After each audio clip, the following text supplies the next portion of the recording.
Okay विद्यार्थी मित्रों, गई काले जे आपणे नीटનું પેપર સોલ્વ કરતા હતા એને આજે આગળ વધારીએ। ગઈ કાલે લગભગ આપણે 25 પ્રશ્નો સોલ્વ કર્યા, આજે 26મો પ્રશ્ન પહોંચ્યા છીએ। હવે અહીંયા ખાસ ધ્યાનમાં રાખજો મિત્રો, 26મા પ્રશ્નમાં એમ કીધું કે પ્રક્રિયાને ધ્યાનમાં લો અને નિપજ x અને y અનુક્રમે શું મળશે। હવે તમે જુઓ મિત્રો, અહીંયાથી આપણને પ્રક્રિયક કીધો છે, હકીકતમાં અહીંયા બે પ્રક્રિયક યુઝ થશે। કેટલા પ્રક્રિયક યુઝ થાય? બે। અને એની સોડિયમ મંદ સોડિયમ હાઇડ્રોક્સાઇડ સાથે તમે પ્રક્રિયા કરશો ત્યારે મિત્રો આ બે અણુમાંથી એક અણુનો આલ્ફા કાર્બન અને બીજાનો કાર્બોનિલ કાર્બન પ્રક્રિયામાં ભાગ લે છે, એટલે આને આમ નામ રાખવાનું, બરાબર।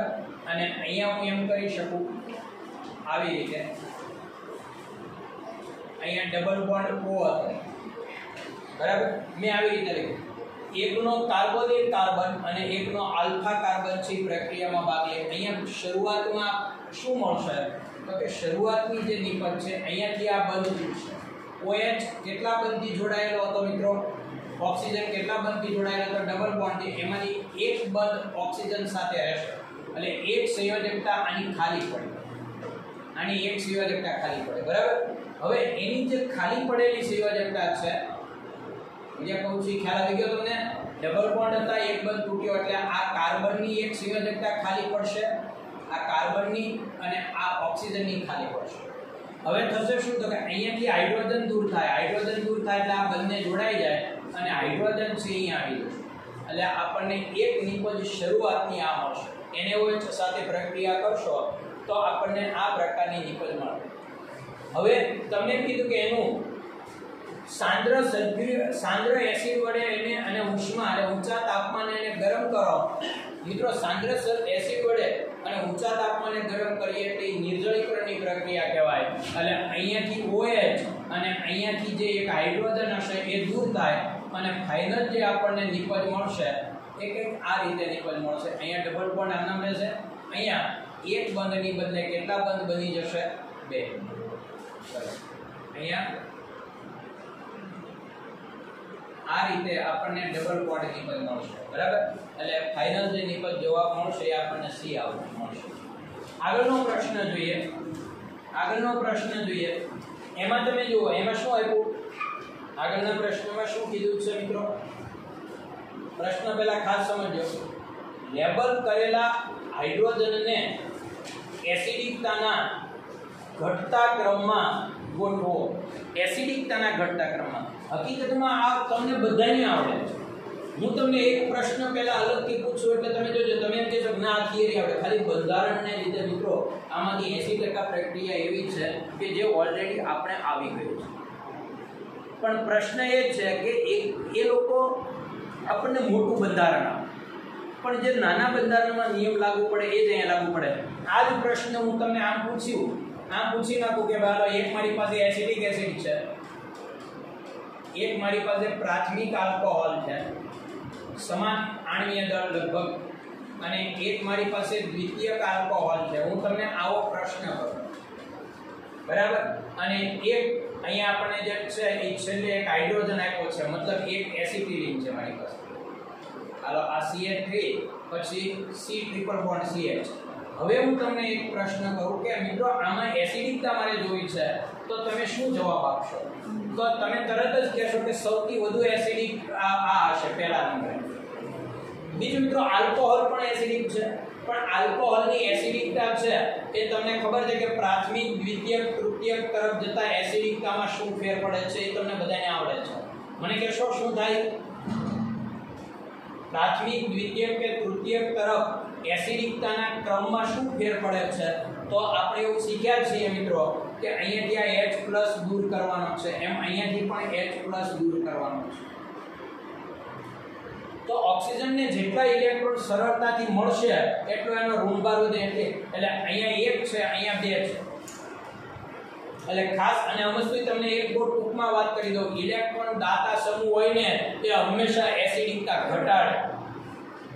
તો અહીંયા દાતા સમૂહ 2 છે, અહીંયા આ 3 કાર્બન વાળો છે પણ એક જ છે દાતા સમૂહ, એટલે મિત્રો બીજા નંબરે આપણે એમ કેવું હોય તો આ આવશે, ત્રીજા નંબરે આ આવશે અને ચોથા નંબરે આ એસિડિક તો છે એસિટિલિન, પણ એ પહેલાની સાપેક્ષમાં ખૂબ જ કેવો છે ઓછો. તમે જો વ્યવસ્થિત ધ્યાન રાખશો ને, વ્યવસ્થિત ધ્યાન આપો ને, તો આ જ બધા પોઈન્ટ અહીંયા ભેગા કરીને એક બંધારણમાં આવ્યા છે.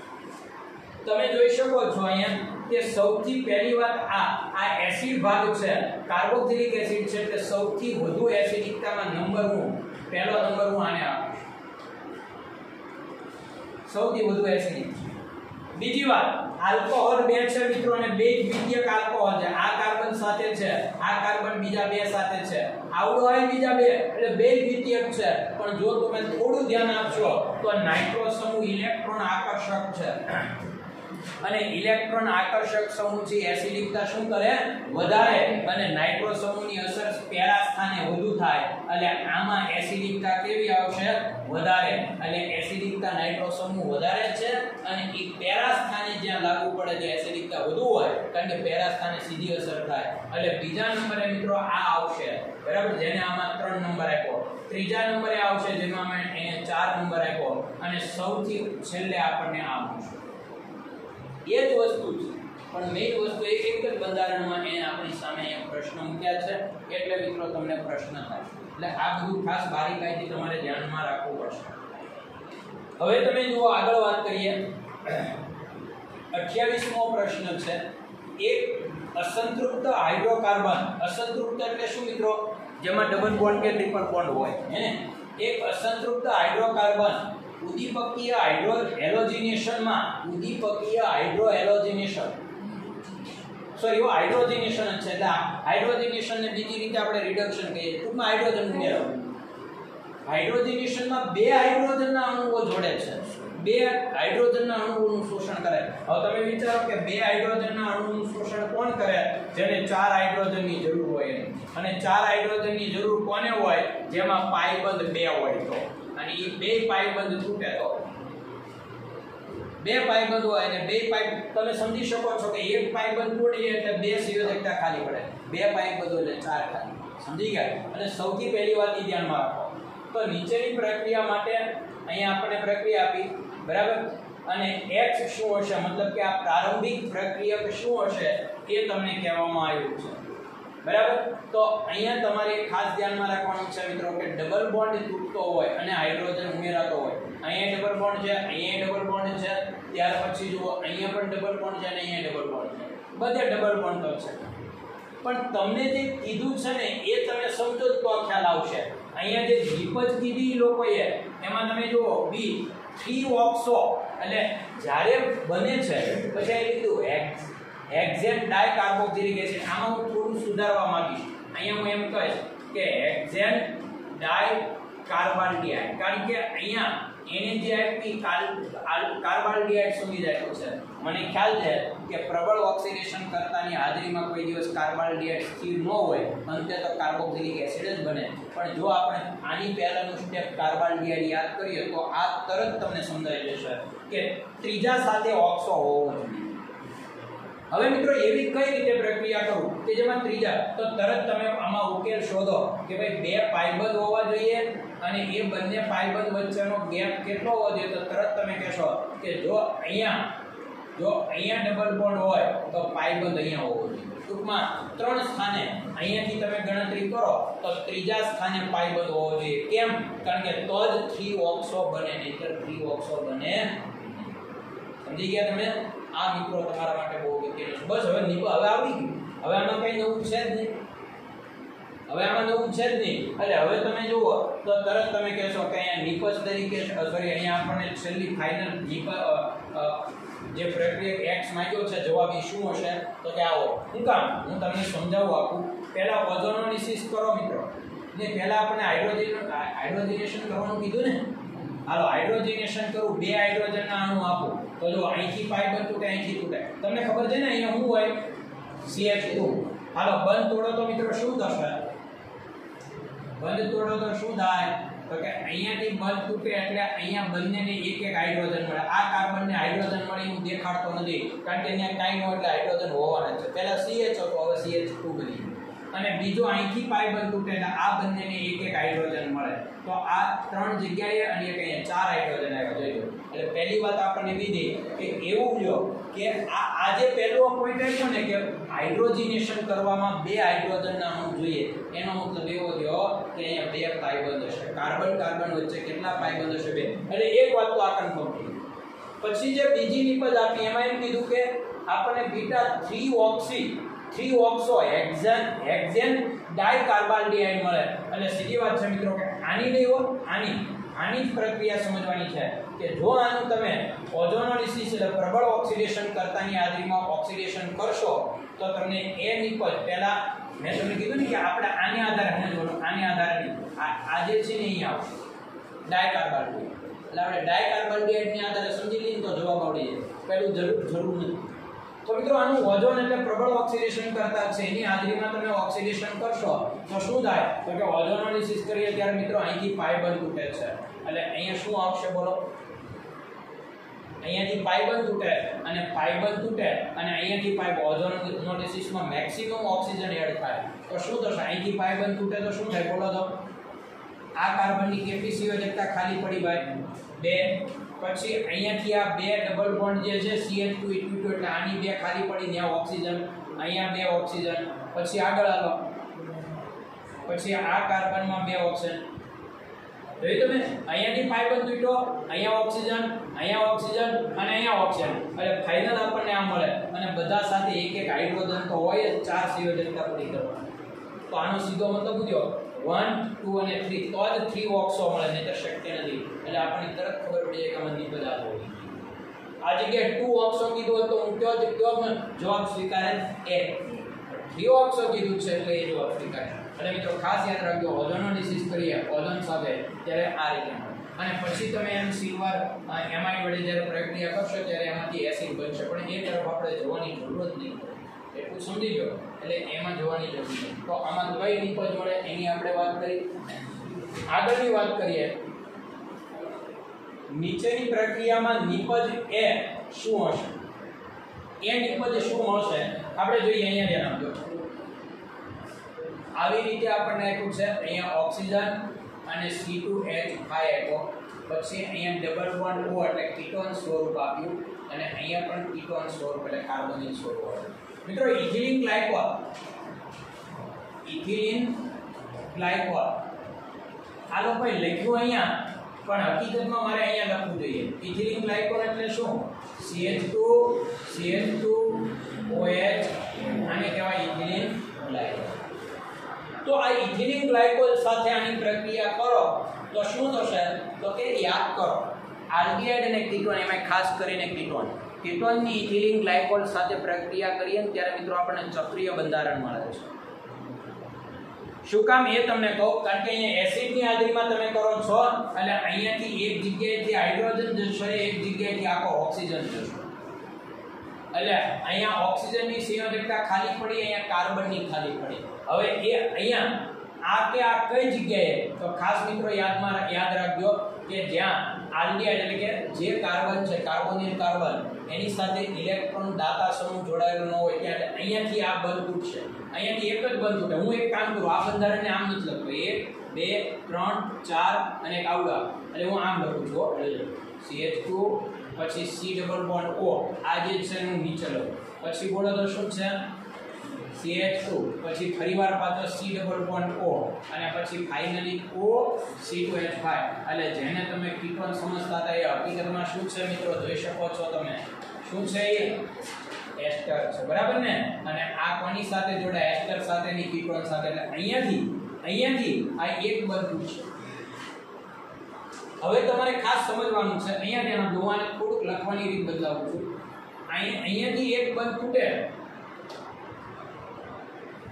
તો શું થશે તો કે આને હું આમ થોડું ત્રાસું લખું બે બંધ તો એક તૂટી ગયો એટલે કાર્બનની એક સંયોજકતા ખાલી પડી ને એક કોની પડી ખ્યાલ આવી ગયો ડબલ બોન્ડમાંથી બંધ પડ્યો એટલે કાર્બનની સંયોજકતા ને એક ઓક્સિજનની ખાલી પડી મિત્રો કાર્બન ઋણ હોય ઓક્સિજન ઋણ હોય કાર્બન ધન હોય અને અહીંયા કોણ તો કે આ ઋણ હોય અને આ દૂર થતા કાર્બન ધન હોય હવે આનો જે સંયોજકતા આ આખો OH દૂર થવાથી જે કાર્બન છૂટો પડ્યો એ કાર્બન અહીંયા જોડાઈ જાય પછી એની હારે આ બીજો કાર્બન તો છે અને એ બીજા કાર્બન સાથે કોણ હતો ઓક્સિજન અને એની ખાલી પડેલી સંયોજકતા અહીંયા જોડે તો જુઓ તમને ચક્રીય બંધારણ મળ્યું કે નહીં ખ્યાલ આવી ગયો તો આ ખાસ આપણે ધ્યાનમાં રાખીએ કે આપણને નિપજ જે છે એ આ રીતે મળશે હવે આ પ્રકારની નિપજ તમને ક્યાં દેખાય છે મિત્રો જોઈ લો તો આ પ્રકારની નિપજ ક્યાં દેખાય છે આમાં જવાબમાં જુઓ તો શેમાં છે આ નિપજ બી માં બરાબર આ પાછું આવી રીતે લખી શકાય ને આ બધું જે છે મેં સીધું આવી રીતે કર્યું હવે તમે ખાલી વિચારો કે જો મેં અહીંયા આમ નામ જ રાખ્યું હતા તો હું આમ સમજાવે તમને કે ભાઈ અહીંયાથી આ બંધ તૂટ્યો એક બરાબર અને એક આની સંયોજકતા ખાલી પડી અને અહીંયા જે છે આમ લખું ને એટલે તમારે સમજવાનું કે આ ઇથાઇલ છે બરાબર ઇથેન છે બરાબર ડબલ બોન્ડ નથી સિંગલ બોન્ડ તો આ રીતે બંધારણ તમને ક્યાં જોવા મળે છે મિત્રો બરાબર તો આ એક ખાસ ધ્યાનમાં રાખીએ ઇથિલિન ડાયપોલ સાથે આપણે પ્રક્રિયા કરીએ ત્યારે કાર્બોનિલ સમૂહ જે હોય બરાબર એનું ઇથિલિન ગ્લાયકોલ સાથે બંધારણ કઈ રીતે કરવું હવે આગળના પ્રશ્નની વાત કરીએ કેટલામો પ્રશ્ન આવ્યો 30મો પ્રશ્ન જો તો ભાઈ એક અસંતૃપ્ત હાઇડ્રોકાર્બન X અસંતૃપ્ત એટલે શું તમને બધાને ખબર છે પાયબંધ હોય નું ઓઝોનાલિસિસ કરતા એ આપે છે એ નિપજ મળે છે પછી શું કીધું સંયોજન A ને જ્યારે એમોનિકલ સિલ્વર નાઇટ્રેટ સાથે હુફાળું ગરમ કરતા કસનળીમાં ભાગમાં ચળકતું સિલ્વર દર્પણ થાય છે બરાબર ને હવે મને કહેજો આ અહીંયા જે લખ્યું છે એમોનિકલ સિલ્વર નાઇટ્રેટ એટલે કોણ ટોલેન્સ પ્રક્રિયા હું છે ટોલેન્સ પ્રક્રિયા અને ટોલેન્સ પ્રક્રિયા થઈ સિલ્વર છૂટવું પડે એનો મતલબ આ આલ્ડીહાઇડ હોવો જોઈએ તો જ આ શક્ય છે ખ્યાલ આવી ગયો એટલે આલ્ડીહાઇડ હોવો જોઈએ તો કે એ પછી આલ્ડીહાઇડ બનશે યાદ તો જ એ આની સાથે પ્રક્રિયા કરે ઓકે તો અસંતૃપ્ત હાઇડ્રોકાર્બન કોણ હશે હવે તમારે લોકો એને એમસીક્યુ જોઈને દાખલો ગણવો પડશે એમસીક્યુ જોઈને પ્રશ્ન સોલ્યુશન કરવું પડશે તમને એ ખબર પડી ગઈ કે એ નિપજથી આલ્ડીહાઇડ મળવી જોઈએ હવે તમે ખાલી વિચારો અને ઓઝોનોલિસિસ શું કામ કરે છે મેં તમને કહી દીધું ઓઝોનોલિસિસ પાયબંધને તોડીને ડબલ બોન્ડ છૂટા પાડીને ત્યાં કોને જોડે છે ઓક્સિજન તો હવે તમે સમજી શકો છો મિત્રો કે કઈ જગ્યાએ પ્રક્રિયા કરવી વધુ યોગ્ય છે તો અહીંયા આપણે કહી શકીએ કે જ્યાં પ્રાથમિક આલ્કીન કે પ્રાથમિક આલ્કાઇન હોય ત્યાં મતલબ ડબલ બોન્ડ કે ટ્રિપલ બોન્ડ પ્રાથમિક હોવો જોઈએ પ્રાથમિક એટલે પહેલા કાર્બન સાથે જોડાયેલો હોવો જોઈએ તો આમાં પહેલા કાર્બન સાથે જોડાયેલો હોય એવું એક જ જગ્યા છે અહીંયા નથી પહેલા કાર્બન સાથે કારણ કે અહીં ચક્રીય બંધારણ છે અને અહીંયા નથી તો આ જેવું બંધારણ છે મિત્રો હું આને થોડું આમ ઊંડું લખું છું CH3 પહેલા CH3 CH2 C triple bond CH આમ છે હવે જ્યારે તમે એનું ઓઝોનોલિસિસ કરો છો મિત્રો ત્યારે અહીંથી બે પાયબંધ તૂટે CH3 CH2 બોલો અહીંયા આપણને શું મળશે મિત્રો કયો મને આમ તો ત્રણે ત્રણ બંધ તૂટે અને ત્રણ સંયોજકતા ખાલી પડે અને અહીંયા જે ત્રણ સંયોજકતા આ કાર્બનની ખાલી પડે એમાં ડબલ બોન્ડથી એક ઓક્સિજન જોડાઈ જાય એક કોણ જોડાઈ જાય હાઇડ્રોજન ક્યાંથી આવ્યો ખબર આ છૂટા પડેલા કાર્બન પાસે અને એ છૂટો પડેલો કાર્બન ઓક્સિજન સાથે કાર્બન ડાયોક્સાઇડ તો આ આલ્ડીહાઇડ બન્યું શું મળ્યું આપણને આ આલ્ડીહાઇડ મળ્યું એને અહીંયા એસિડ બનાવ્યો છે પણ હકીકતમાં સીધો એસિડ ન બને બરાબર આપણે આ રીતે જ લેવું પડે પછી ભલે બીજા સ્ટેપમાં થાય અહીંયા તમે જોઈ શકો છો કે આ કાર્બન જે છૂટો પડ્યો બરાબર એ અહીંયા શું આવશે કે કાર્બન ડાયોક્સાઇડ બનશે આ રીતે લો તો કાર્બન ડાયોક્સાઇડ અને એસિડ પછી તો આનું ફરીવાર ઓક્સિડેશન આગળ થાય જો કે મને ખબર છે કે આ પ્રબળ મેં તમને પહેલી પ્રક્રિયા સમજાવી જ વાર કે ઓઝોન છે પ્રબળ ઓક્સિડેશન કરતા છે મિત્રો એટલે આલ્ડીહાઇડ આપણી મૂળ નિપજ નથી આપણી મૂળ નિપજ તો કોણ છે એસિડ કારણ કે આલ્ડીહાઇડ આ પ્રક્રિયા અટકવાની નથી એટલે આનું પણ એસિડ બની જશે અને આ પણ એસિડ બની જશે આ કઈ રીતે એસિડ બનશે જો C ડબલ બોન્ડ O અને C ડબલ બોન્ડ O છે અહીંથી બંધ તૂટે એક અહીંયા હાઇડ્રોજન એક અહીંયા હાઇડ્રોજન હવે ગણી જો એસિડ બની ગયો આ HCOOH બની ગયો કે ફોર્મિક એસિડ સમજી ગયા તમે? એટલે પણ આપણે તો ખાલી એટલું જ સમજવાનું તો આખી પ્રક્રિયા કરવાની કોઈ જરૂર નથી મિત્રો. ટોલેન્સ પ્રક્રિયા આપે એટલે આલ્ડીહાઇડ બનતો હોવો જોઈએ અને આલ્ડીહાઇડ તો જ બને કે ડબલ બોન્ડ છે પહેલા કાર્બન સાથે હોવો જોઈએ કે ટ્રિપલ બોન્ડ હોય, ગમે તે પહેલા કાર્બન સાથે હોવો જરૂરી છે. હવે 31મો પ્રશ્ન છે, આપેલ પ્રક્રિયાની મુખ્ય નિપજ આપો. હવે તમે જુઓ અહીંયા જે તમને પ્રક્રિયા આપી છે મિત્રો, સોડિયમ બોરોહાઇડ્રાઇડ વડે તમારે રિડક્શન કરવાનું છે મિત્રો. તો સોડિયમ બોરોહાઇડ્રાઇડ વડે તમે રિડક્શન કરશો તો કોનું રિડક્શન થશે કયો? તમને આ રીતે એટલે અહીંયા તો ત્રણ વસ્તુ છે. સોડિયમ બોરોહાઇડ્રાઇડ થી રિડક્શન કરવાનું કામ કરે છે. તો શું અહીંયાથી પાઇ બંધ તૂટે, આવડો આ પાઇ બંધ ને હાઇડ્રોજન જોડાય, કે પછી અહીંયાથી અને અહીંયાથી આ ઓ ઈ એટલે શું છે?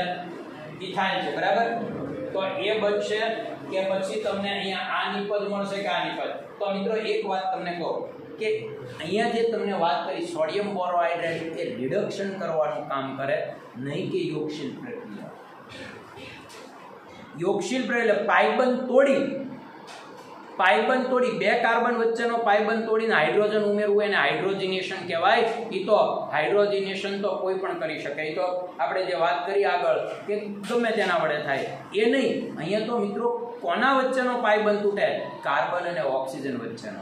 રિડક્શન પ્રક્રિયા છે, આ હાઇડ્રોજિનેશન નથી. એટલે ખાસ યાદ રાખજો કે આમાં આપણને જે ફાઇનલ નિપજ મળશે, આમાં જે ફાઇનલ નિપજ મળે એ અહીંયાથી પાઇબંધ તૂટે અને અહીંયા બંને જગ્યાએ હાઇડ્રોજન જોડાઈ જાય. એટલે આપણી ફાઇનલ નિપજ છે ને આ પ્રકારે આવશે, બરાબર? એટલે ખાસ યાદ રાખજો સોડિયમ બોરોહાઇડ્રાઇડ એ ખાલી હાઇડ્રોજિનેશન નથી કરતો. હવે આગળની પ્રક્રિયા જોઈએ. આપેલ પ્રક્રિયાની મુખ્ય નિપજ કઈ છે? બહુ સિમ્પલ પ્રશ્ન છે. આ હકીકતમાં કંઈ નથી આમાં. આ પીસીસી એટલે શું એ તમને બધાને ખબર છે ને? હે? પેરિડિયમ ક્લોરોક્રોમેટ, બરાબર ને? અને એ કેવો હતો? એ શું કામ કરતો હતો? ઓક્સિડેશન કરતા. અને પણ એ કેવો ઓક્સિડેશન કરતા હતો? નિર્બળ, એકદમ નિર્બળ. એ ફક્ત કોનું રિડક્શન કરતો, કોનું ઓક્સિડેશન કરતો હતો? અરે પ્રાથમિક આલ્કોહોલનું. કોનું? પ્રાથમિક આલ્કોહોલનું. તો ફક્ત પ્રાથમિક આલ્કોહોલ સાથે પ્રક્રિયા થશે. અહીંયા તમે જુઓ મિત્રો, આ તો કીટોન છે એટલે ત્યાં તો પ્રક્રિયા થવાની જ નથી, કન્ફર્મ. પછી આ જે OH છે એ પ્રાથમિક નથી, દ્વિતીયક છે, કારણ કે આ OH આ કાર્બન સાથે છે અને ઈ કાર્બન જો એક થોડા 1 2 ને 3 સાથે જોડાયેલો છે. એ તો તૃતીયક આલ્કોહોલ છે. એટલે તૃતીયક આલ્કોહોલ નહીં. કેવો આવે? યાદ રાખજો પ્રાથમિક આલ્કોહોલમાંથી જ આલ્ડીહાઇડ બને અને પીસીસી આલ્ડીહાઇડ બનાવવાનું કામ કરે છે, નહીં કે કીટોન કે નહીં કે એસિડ. સમજી ગયા? એટલે તરત આપણને ખબર પડે કે આ કાર્બન જે અહીંયા છે એ કાર્બન પ્રાથમિક છે, કેમ કે બીજા એક હારે જોડાયેલો છે, બરાબર? એટલે આ પ્રાથમિક કાર્બનનો જે આ OH છે ને એનું CHO માં રૂપાંતરણ કરે. એટલે હવે તમે આમાં નિપજ ગોતી લ્યો, ખાલી અહીંયા CHO બને, બાકી કંઈ નહીં. એટલે નિપજ હકીકતમાં આપણી કઈ આવશે? ડી આવશે. કઈ નિપજ આવશે? ડી. એટલે ખાસ યાદ રાખો આ બંધારણ ભેગું આપે. એક આની જગ્યાએ મેં તમને એમ કીધું હોય ને કે પીસીસી નીચેનામાંથી કઈ પ્રક્રિયા માટે લાગુ પડે, પછી તમને 3-4 પ્રક્રિયા આપો. એક પ્રાથમિક આલ્કોહોલની, એક દ્વિતીયક હોય, એક તૃતીયક હોય, એક એસ્ટર હોય. તો તમને બધાને ખબર હોય પીસીસી જે પ્રાથમિક આલ્કોહોલમાંથી આલ્ડીહાઇડ બનાવે અને આલ્ડીહાઇડ પ્રાથમિક આલ્કોહોલમાંથી જ બને છે. હો ભાઈ, તો તમને બધાને ખબર હશે. આવી રીતે હોય તો આ પ્રાથમિક આલ્કોહોલમાં જ અહીંથી એક હાઇડ્રોજન દૂર થાય અને ત્યાં શું બની જાય બોલો? એક હાઇડ્રોજન વધે અહીંયા અને ડબલ બોન્ડ. પ્રાથમિક આલ્કોહોલમાં આલ્ડીહાઇડ બને. દ્વિતીયક આલ્કોહોલ હોય તો શું બને? કીટોન. અને તમારી જાણ માટે કીધું તૃતીયક આલ્કોહોલ સાથે આ પ્રક્રિયા થાય, બરાબર ને? તો આ એક વાત તમારે ખાસ ધ્યાનમાં રાખવાની છે મિત્રો. તો આ બહુ સિમ્પલ છે. જો હકીકતમાં આ લોકો એક ભેગું બંધારણ પછી બંધારણનું આપણા માટે મહત્વ નથી. આપણા માટે મહત્વ છે કે પીસીસી ક્યાં કામ કરે છે અને એ ખબર પડે તો આપણે ગોતવાનું છે કે અમારી પ્રાથમિક આલ્કોહોલમાં છે, બાકી કંઈ નવું નથી. હવે તમે જુઓ 33મો પ્રશ્ન છે, ગરમી બહુ થાય છે.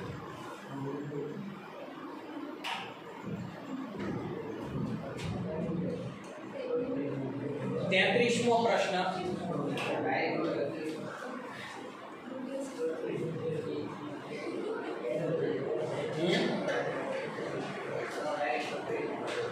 એમ આવડે આવડી ગયા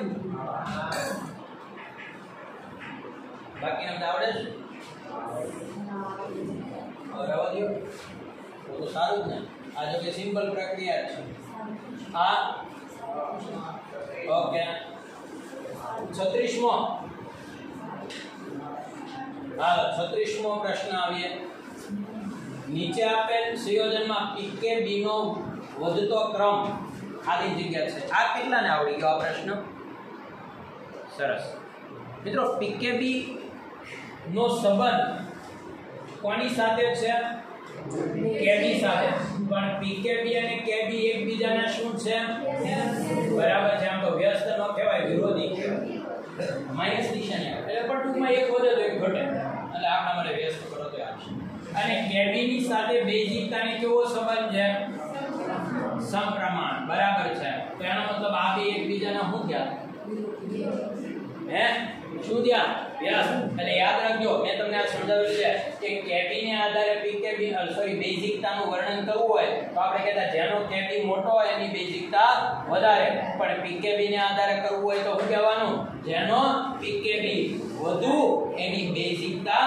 ઓછી બરાબર ને તો અહીંયા તમારે મિત્રો એ સમજવાનું છે કે કોની બેઝિકતા વધુ છે અને કોની ઓછી બહુ સિમ્પલ પ્રશ્ન છે તમે જુઓ પહેલી વસ્તુ એ કે આમાં જે બેઝિકતા આપણને ક્રમ આપેલો છે અહીંયા તમે જુઓ અને બેઝિકતા એટલે શું એ પાછી ખબર હોય તો જ આ કામ થાય છે તો ન થાય બેઝિકતા એટલે શું મિત્રો ઇલેક્ટ્રોન યુગ્મ દાતા લુઈસ બેઝ ઇલેક્ટ્રોનનું દાન કરે બરાબર ને તો ઇલેક્ટ્રોનનું દાન કરવાની સૌથી વધારે વૃત્તિ ક્યાંથી જોઈ લઈએ એટલે એની બેઝિકતા વધુ અને બેઝિકતા જેની વધુ એનો pKb સૌથી નાનો બરાબર ને અહીંયા બે ઇલેક્ટ્રોન દાતા સમૂહ છે બરાબર પછી અહીંયા તમે જો ત્રણ છે એક નાઇટ્રોજન આ બીજો નાઇટ્રોજન ને આ ત્રીજો નાઇટ્રોજન તમે જોઈ શકો છો બરાબર ને અને અહીંયા કેટલા છે ભાઈ અહીંયા એક જ છે બરાબર ABC 3 જ આપ્યા ને યસ હાલો તો હવે તમે મને કહો કે આમાં સૌથી વધુ બેઝિકતા કોની હશે બીની કારણ કે ઇલેક્ટ્રોન દાતા વધુ છે અને જેની સૌથી વધુ બેઝિકતા હોય એનો pKb સૌથી કેવો હોય સૌથી નાનો એટલે સૌથી નાનો pKb કોનો આવશે હવે સૌથી ઓછી બેઝિકતા કોની તો કે ઇલેક્ટ્રોન દાતામાં એક જ છે એટલે એની બેઝિકતા સૌથી ઓછી અને જેની બેઝિકતા ઓછી એનો pKb સૌથી મોટો એટલે C સૌથી મોટો બોલો કયો જવાબ આવશે ખ્યાલ આવી ગયો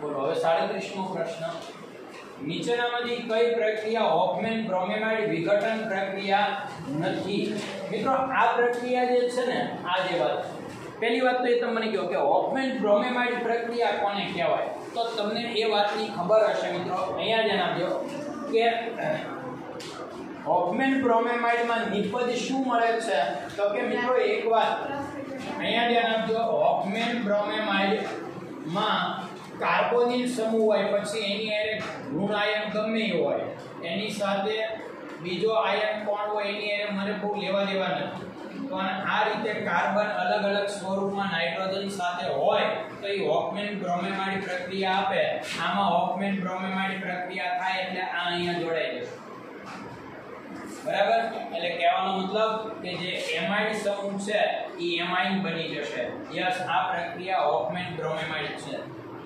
પછી બીજી વાત અહીંયા તમે જુઓ તો આમાં પણ એક થાય એક કાર્બન દૂર થાય અહીંયા કાર્બન અને નાઇટ્રોજન વચ્ચે ટ્રિપલ બોન્ડ છે એ દૂર થશે અને આ નાઇટ્રોજન છે એ હાઇડ્રોજન સાથે જોડાય ટૂંકમાં કહું ને તો મિત્રો પાણી સાથે પ્રક્રિયા કઈ રીતે થાય સાંભળો આ જે કાર્બન અને નાઇટ્રોજન ટ્રિપલ બોન્ડ છે એ ત્રણ બંધ તૂટે બરાબર અને આ વચ્ચેથી કાર્બન આખો દૂર થઈ જાય હવે નાઇટ્રોજનની જે ત્રણ સંયોજકતા ખાલી પડી એક અહીંયા જોડાઈ જાય આ કાર્બન સાથે બેન્ઝીન આયરે અને બાકીના બે શું જોડાઈ જાય હાઇડ્રોજન મતલબ આમાં કાર્બન દૂર થાય છે બરાબર ને એટલે આને પણ આપણે હોફમેન બ્રોમેમાઇડ પ્રક્રિયા કહીએ છીએ એમાઇન સમૂહ બને છે એ બધી હોફમેન બ્રોમેમાઇડ પ્રક્રિયા કહેવાય પણ અહીંયા જે પ્રક્રિયા છે મિત્રો આ હોફમેન બ્રોમેમાઇડ પ્રક્રિયા એટલે નથી કે અહીંયા છે ને તમે એમ કહેશો કે ભાઈ અહીંયાથી આ દૂર તો થાય છે પણ નાઇટ્રોજન સ્વરૂપ જ નથી બરાબર આ તમારે ખાસ ધ્યાનમાં રાખવાનું કે અહીંયા મિત્રો આ બ્રોમેમાઇડ પ્રક્રિયા એટલા માટે નથી કે આમાં આપણે જોઈએ છે છેલ્લે રિડક્શન થાય છે શું થાય છે અહીંયા રિડક્શન થઈને એમાઇન બને છે નહીં કે એમ નામ બને છે અને આ તો મેં તમને કીધું છે આ હોફમેન બ્રોમેમાઇડ પ્રક્રિયા છે અહીંયાથી બળ તૂટી અને એમોનિયા જે છે એ અહીંયા જોડાય આમાંથી એમોનિયા પ્રક્રિયકમાંથી લેવા મળે છે એની પાસે નથી તો પ્રક્રિયક એટલે આમાં હોફમેન બ્રોમેમાઇડ પ્રક્રિયા કોણ નો આપે તો આપણે યાદ રાખવાનું કે સી છે હોફમેન બ્રોમેમાઇડ નો આપે કારણ કે એમાં અને એને જે નિપજ આપી છે ને એ નિપજમાં તમે જોજો કે અહીંયા જે આપણને આપવામાં આવ્યું છે ને એ હકીકતમાં અહીંયા એક કાર્બન નો આવે અહીંયા ભૂલ છે અહીંયા બે કાર્બન લેવા જોઈએ CH2 એટલે આ હોફમેન બ્રોમેમાઇડ નથી આ તો રિડક્શન છે મિત્રો આ રિડક્શન છે અહીંથી બંધ તૂટીને અહીં હું જોડાઈ જાય અને પછી આનું શેમાં રૂપાંતરણ થાય છે NH2 માં એક આવડો આ કાર્બન દૂર થાય છે નહીં કે આ બરાબર એટલે કાર્બોનિલ કાર્બન દૂર થતો નથી હોફમેન બ્રોમેમાઇડ પ્રક્રિયા ના કહેવાય હવે બીજો બોલો 38 માં છે હે આવડી ગયો ની ડાયજેનિક ક્ષાર છે બીજું કઈ નહીં બોલો પછી 39 મો 40 મો ને સીધો સરસ નીચેની પ્રક્રિયાઓને ધ્યાનમાં લો રંગ જો અહીં કીધું સોડિયમ નાઇટ્રેટ HCl સાથે અને પછી બીટા નેપ્થોલ NaOH સાથે તો રંગવિહીન દ્રાવણ આપે અને Br2 સાથે પ્રક્રિયા કરીએ તો C7H6NBr3 આપણને નિપજ મળે મિત્રો આમાં તમારે બીજું કંઈ કરવાનું નથી અહીંયા તમારે ખાલી બંને નિપજને ધ્યાનમાં રહી અને તમારું માઇન્ડ દોડાવવાનું છે તો જ તમે નિપજ તરફ પહોંચી શકો કારણ કે જો એમાઇન અને મિથાઇલ બધામાં છે આમાંય છે પછી તમે જોઈ લો આમાંય છે એમાઇન અને આમાંય તો તમને એમ થશે કે અમારે નિપજ કેમ પસંદ કરવી મિત્રો આમાં કંઈ કરવાનું નથી ખાલી તમને આ નિપજ ખબર પડે ને તોય તમને ખબર પડી જાય કે એક સાથે 3 બ્રોમિન ક્યારે જોડાઈ શકે એક સાથે 3 બ્રોમિન ક્યારે જોડાઈ શકે કે જેનું ઓર્થો અને પેરા સ્થાન ખાલી હોય સમજ્યા તમે ઓર્થો અને પેરા સ્થાન ખાલી હોય તો જ આ શક્ય છે એટલે એનો સીધો મતલબ મિત્રો એવો થાય કે આપણે જે એમોનિયા અને મિથાઇલ જોડવાનો છે ને એમોનિયા સપોઝ અહીંયા હોય ને તો મિથાઇલ જે અહીંયા હોવો જોઈએ કે અહીંયા તો જ શક્ય છે કે એક સાથે 3 બ્રોમિન તમે જોડી શકો નહીં તો શક્ય નથી આમ જ ખબર પાડવાની છે આમાં બાકી જો આ બ્રોમિન ઓર્થો હોય તો આ શક્ય સોરી આ મિથાઇલ ઓર્થો કે પેરા હોય તો એક સાથે 3 બ્રોમિન શક્ય નથી કારણ કે ઓર્થો અને પેરા બે સાથે ભરાય છે એટલે તરત આપણે સમજી શકીએ કે આમાં નિપજ શું આવી શકે તો એ આપણી સામે છે ખ્યાલ આવ્યો મેં જે તમને કીધું એ બોલો હવે હે 42 ઓકે આ તો આવડી જાય ને મેટા શું કામ વધારે છે મેં તમને કીધેલું છે બરાબર ને યસ નીચેનામાંથી બેઝિકતાનો વધતો ક્રમ એની જ વાત મિત્રો અહીંયા તમે જુઓ ઇલેક્ટ્રોન દાતા સમૂહ કેટલા છે 2 બરાબર ને ઇલેક્ટ્રોન દાતા સમૂહ કેટલા છે 2 એટલે આની બેઝિકતા વધારે હશે હવે સાંભળજો પણ અહીંયા આ ડબલ બોન્ડ વાળા કાર્બન સાથે છે હવે તમને ખબર છે ને મિત્રો કે નાઇટ્રોજન છે એની પાસે એક અબલકારક ઇલેક્ટ્રોન છે એમાઇન ના નાઇટ્રોજન પાસે પણ એની સાથે જોડાયેલો જે કાર્બન છે એ સિંગલ બોન્ડ વાળો હોય ને તો ફાયદો શું કામ તો કે સિંગલ બોન્ડ વાળો કાર્બન ઇલેક્ટ્રોન દાતા છે sp3 એટલે આને દાન કરે તો આની આપવાની વૃત્તિ વધે એટલે બેઝિકતા વધે પણ જો મિત્રો અહીંયા ડબલ બોન્ડ હોય તો શું થાય તો કે તો આની વિદ્યુત ઋણતા આના કરતા વધુ છે એટલે આ જેટલી સરળતાથી ઇલેક્ટ્રોન એમોનિયાને આપતો હતો એમાં આપશે નહીં કારણ કે આપણે વાત કરેલી છે કે સંકરણ જેમ sp3 માંથી sp2 ને sp2 માંથી sp બને એમ વિદ્યુત ઋણતા વધે ઇલેક્ટ્રોન ખેંચવાની વૃત્તિ વધે એટલે આ આપવાની વાત તો જુદી છે ખેંચે અને એને કારણે આની આપવાની વૃત્તિ થોડી શું થાય ઘટે એટલે આપવાની ઇલેક્ટ્રોન યુગમાં આપવાની વૃત્તિ ઘટે મતલબ બેઝિકતા ઘટે સમજી ગયા જે મેં તમને કીધું? તો બસ આ પેટર્નને આધારે તમે દાખલો સમજો, તમને ખબર પડશે કે અહીંયા સૌથી વધારે C શું કામ છે. કેમ? તો કે અહીંયા તમે જુઓ તો બધા કાર્બન sp3 સંકરણવાળા છે, અને sp3 સંકરણવાળા હોય તો ઇલેક્ટ્રોન આપવામાં મદદ કરે, મતલબ ફાયદો. સમજાયું જે હું બોલું છું એ? અને ત્રીજા નંબરે C ફર્સ્ટ આવશે. પછી આમાં અહીંયા ડબલ બોન્ડ વાળો કાર્બન છે, અહીંયા છે ને અહીંયા છે. જો અહીંયા ડબલ બોન્ડ વાળા કાર્બન સાથે આ ડબલ, ભલે કાર્બન સાથે નથી પણ કાર્બન નો આની હારે ડબલ બોન્ડ છે ને બીજા કાર્બન હારે, એટલે કહેવાય તો sp3 કાર્બન. એટલે સૌથી પહેલા sp3 વગરનો sp3 કાર્બન આવડો છે, એટલે આ બધા sp2 વાળા કાર્બન છે, એટલે એની વિદ્યુતઋણતા વધુ હોય. એટલે સૌથી પહેલી વાત આ સૌથી વધુ બેઝિક. હવે આમાં કમ્પેરિઝન કરીએ તો આ બધા નાઇટ્રોજન છે એ એક યા બીજી રીતે sp2 વાળા કાર્બન સાથે જોડાયેલા છે, એમાં બીમાં અને ડીમાં. એટલે ઈ sp2 સંકરણ છે એની અસર છે એ ત્રણેયમાં કોમન છે. તો હવે મારે શું જોવાનું? તો કે દાતા સમૂહ જોવાનો. તો અહીંયા દાતા કેટલા છે? 2. એટલે એનો મતલબ કે સેકન્ડ નંબર ઉપર શું આવશે મિત્રો? પહેલા નંબર ઉપર આવશે, આ બીજા નંબર ઉપર આવશે, સૌથી વધુ બેઝિક. હવે તમારે ખાલી આ બેમાં નિર્ણય કરવાનો છે. બોલો લ્યો, આ બંનેમાં તમે નિર્ણય કરો ત્યારે શું આવશે? તો કે મારી વાત સાંભળજો ખાસ. આ કાર્બન sp3 વાળો છે, sp2 વાળો, આ sp2 વાળો છે, પણ ફાયદો એ છે કે આ નાઇટ્રોજન સાથે sp2 ધરાવે છે. અને સીધી વાત છે કે નાઇટ્રોજન સાથે જે sp2 ધરાવતો હોય, એટલે જેમ કાર્બન sp2 સંકરણ છે એમ નાઇટ્રોજનમાં sp2 વાળો છે, એટલે બેયમાં sp2 સંકરણ હોવાથી બેયમાં વિદ્યુત ઋણતા એક સાથે વધશે, અને બેયમાં વિદ્યુત ઋણતા એક સાથે વધશે એટલે નાઇટ્રોજનને આ કાર્બન પાસેથી ઇલેક્ટ્રોન ખેંચવામાં પ્રોબ્લેમ નથી. કેમ? તો કે આ ડબલ બોન્ડ વાળો કાર્બન છે પણ એ નાઇટ્રોજન સાથે જ છે, એટલે જેમ આ ડબલ બોન્ડ વાળા કાર્બનની વિદ્યુત ઋણતા સિંગલ બોન્ડ વાળા કરતા વધારે હોય તો નાઇટ્રોજનની વધારે હોય. સમજાયું તમને? આ એટલે એનો મતલબ એવો થયો કે અહીંયા પેરેલલ A આવશે અને સૌથી છેલ્લે કોણ આવશે? એટલે મિત્રો આ ખાસ ધ્યાનમાં રાખવાનું છે આવા બધા પ્રશ્નો. બોલો આ હે 43મો પ્રશ્ન. ઓકે, આ સમજવા જેવો છે. દાખલો છે 180 અણુભાર ધરાવતા એક કાર્બનિક સંયોજન ને CH3COCl વડે એસાઇલેશન કરવામાં આવે જેથી 390 અણુભાર ધરાવતું સંયોજન પ્રાપ્ત થાય. પહેલા કેટલો અણુભાર હતો અને સીધો અણુભાર કેટલો વધી ગયો? બરાબર ને? થઈ ગયો. તો પહેલા સંયોજનમાં અણુ દીઠ એમોનિયા કેટલા હશે? પહેલા મારી વાત સાંભળો. અહીંયા ધ્યાન આપજો. કોઈ પણ સમૂહ હશે, એમોનિયા યુક્ત સમૂહ હશે તો કન્ફર્મ છે, આપણે કહી દીધું છે ને, બરાબર ને? કે અહીંયા જો કીધું કે કેટલા એમિનો સમૂહ છે, એટલે એમિનો છે. એની હું એસિટાઇલ ક્લોરાઇડ સાથે પ્રક્રિયા કરું ત્યારે અહીંથી ક્લોરીન અને અહીંથી હાઇડ્રોજન દૂર થાય, એટલે મિત્રો આ જે છે CH એક હાઇડ્રોજન દૂર થયો અને ત્યાં કોને જોડી દેવાનું?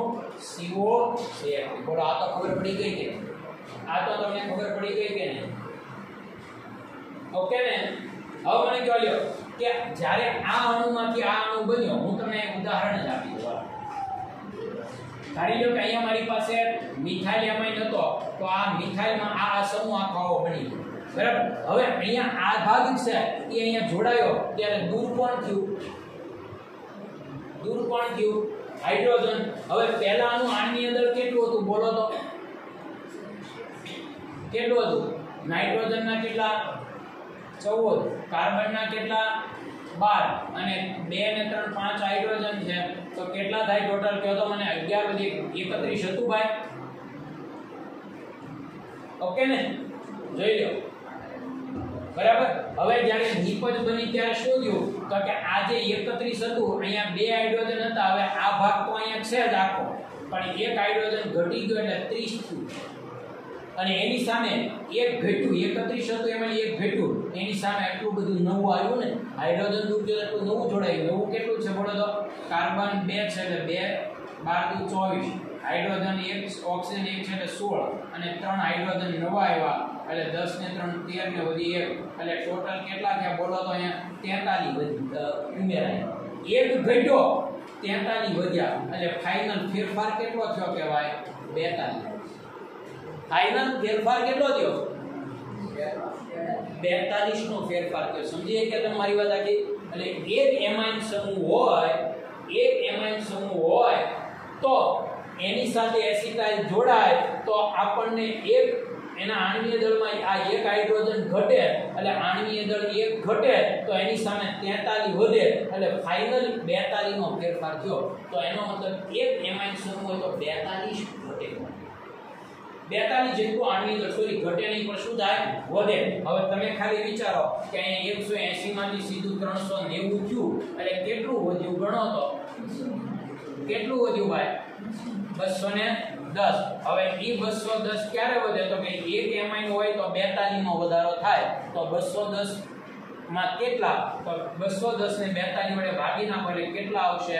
5. એટલે એનો મતલબ એવો છે કે 5 એમાઇન હોવા જોઈએ. એટલે 42 એમ 5 વાર વધે એટલે ટોટલ 210. ખ્યાલ આવી ગયો? એટલે આવા બધા પ્રશ્નો મિત્રો ખાસ ધ્યાનમાં રાખવાનું છે. બોલો.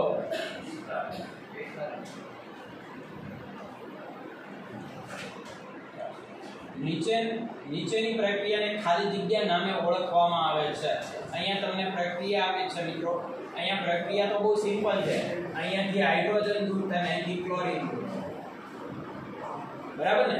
તો આ પ્રક્રિયાને પર્કિન્સ પ્રક્રિયા કહેવાય, એસાઇલેશન કહેવાય નહીં. એસાઇલ સમૂહ તો આમ જુઓ તો એસાઇલ સમૂહ જોડાય પણ એસાઇલેશનમાં આપણે આલ્કાઇલ સમૂહ જોડીએ છીએ તો જ એસાઇલ કહીએ. નહીંતર તો આને એસાઇલ ના કહેવાય, બેન્ઝીન છે. પછી સ્કોટન વિમાન પદ્ધતિ કહેવાય કે ફીડર ક્રાફ્ટ કહેવાય. ફીડર ક્રાફ્ટ એ ન કહેવાય. બરાબર ને? ફીડર ક્રાફ્ટ તો આલ્કાઇલેશન એસાઇલેશન છે પણ આ એસાઇલેશન તો છે નહીં. એટલે પહેલી બી અને ડી તો આવવાની જ નથી. બરાબર ને? પણ આ મિત્રો તમારે ખાસ યાદ રાખવું પડશે કે અહીંયા તમે જો ક્લોરોબેન્ઝીનની સંસ્કરણ ક્રિયાને કારણે CCl બંધ દ્વિબંધનો ગુણધર્મ ધરાવે છે. આથી CCl બંધ કેન્દ્ર અનુરાગી પ્રક્રિયા નિષ્ક્રિય બનાવે છે અને એનિલિન બની શકતું નથી. મતલબ કે આ પ્રક્રિયા છે ને આપણે સ્કોટન વિમાન પદ્ધતિ કહીએ છીએ. શું કહીએ છીએ? સ્કોટન વિમાન પદ્ધતિ.